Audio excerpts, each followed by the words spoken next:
वहीं नागपुर शहर के कारोबारियों की ओर से भी बजट को लेकर मिलीजुली प्रतिक्रिया देखने को मिली और वो कई उद्योग, किसान और छोटे छोटे उद्योग, सबसे बड़ा रोजगार जो है किसानी के अंदर में और छोटे व्यवसायों के अंदर में है, उनको राहत मिले या अभी कोरोना के इस महाकाल के अंदर में जो संघर्ष इन लोगों ने किया है तो उसको कहीं राहत देने का इसमें कोई प्रयास नहीं हुआ है।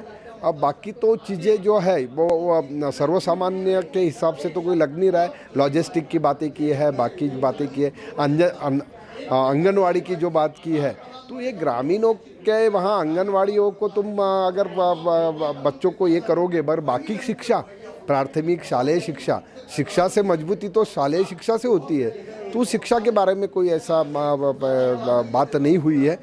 ऑल ओवर बजट ये किसी माने फ़ायदेमंद बजट नहीं है, जनता को या किसी को राहत मिलने वाला बजट नहीं है, ऐसा मुझे लगता है। बजट ओवरऑल तो ठीक ही था और पिछले जो आंकड़े दिए हुए थे और पिछला जो बजट था उसी को थोड़ा सा घुमा फिरा के पेश किया हुआ है। सभी दृष्टिकोण से यानी बहुत ज़्यादा तो नहीं, लेकिन ठीक है, ओवरऑल ठीक था। व्यापारियों को अच्छी खासी उम्मीद थी, पर अभी उतना उस हिसाब से फ़ायदा दिख नहीं रहा है जिस हिसाब से कि अपनी उम्मीदें थी। और कृषि इसमें उन्होंने अच्छा बेनिफिट्स दिया है, एमएसपी के हिसाब से टारगेट अच्छे मतलब कर सकते हैं अपन, और किसान अच्छी कृषि ड्रोन के इससे जो उन्होंने बताया है उससे अच्छा डेवलप कर सकते हैं।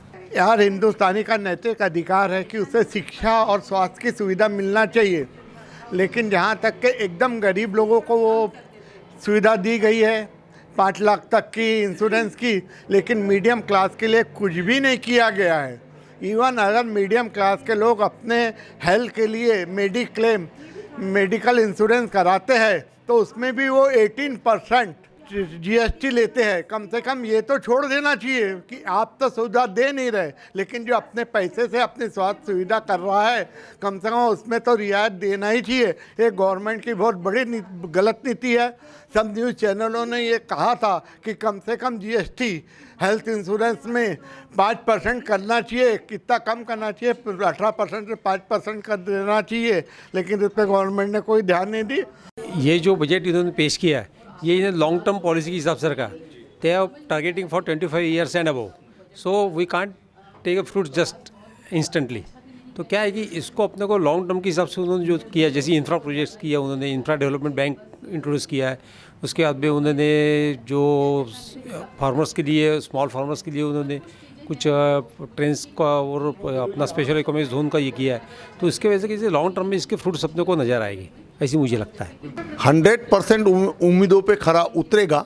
इसका कारण ये है कि घर का जो मुखिया होता है वो केवल आज की नहीं सोचता, आने वाले पीढ़ियों की भी सोचता है।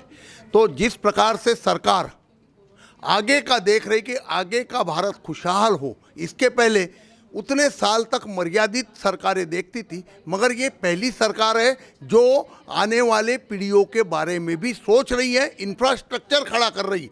ये नहीं सोच रही कि मैं तो 5 साल के बाद निकल जाऊंगा, कौन पूछेगा मेरे को, मगर वो बोले कि हम रहे ना रहे, मगर देश में अगर हम अच्छा माहौल जीने के लिए दे के जाएंगे तो उस रूप में निश्चित रूप से हम जिंदा रहेंगे। इसलिए ये बजट स्वागत योग्य ही है।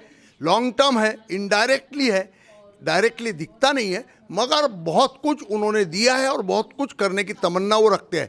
जिस प्रकार से वो ट्रांसपोर्ट को बढ़ावा दे रहे, नई नई ट्रेनें शुरू कर रहे, लॉन्ग टर्म स्पीड से जाने की बात कर रहे, डिजिटल इंडिया की बात कर रहे, डिजिटल पेमेंट की बात कर रहे, डिजिटल करेंसी की बात कर रहे, तो ये सारा ग्लोबल इंडिया इसकी तरफ भारत जा रहा है, जिसका स्वागत करना चाहिए। आने वाली पीढ़ियां निश्चित रूप से इससे खुशहाल होगी, ऐसा समझने में किसी भी प्रकार की कोई हरकत और दो राय मुझे नहीं लगती। एग्रीकल्चर सेक्टर के अंदर में जो किसानों की दुगनी आय करने की बात थी, तो उसकी जो खेतियां है, इसके अंदर में जो सब्जी फल उगाने की जो और नए नए फल जो आते हैं उसके लिए भी कोई बात करी नहीं है किसानों के लिए।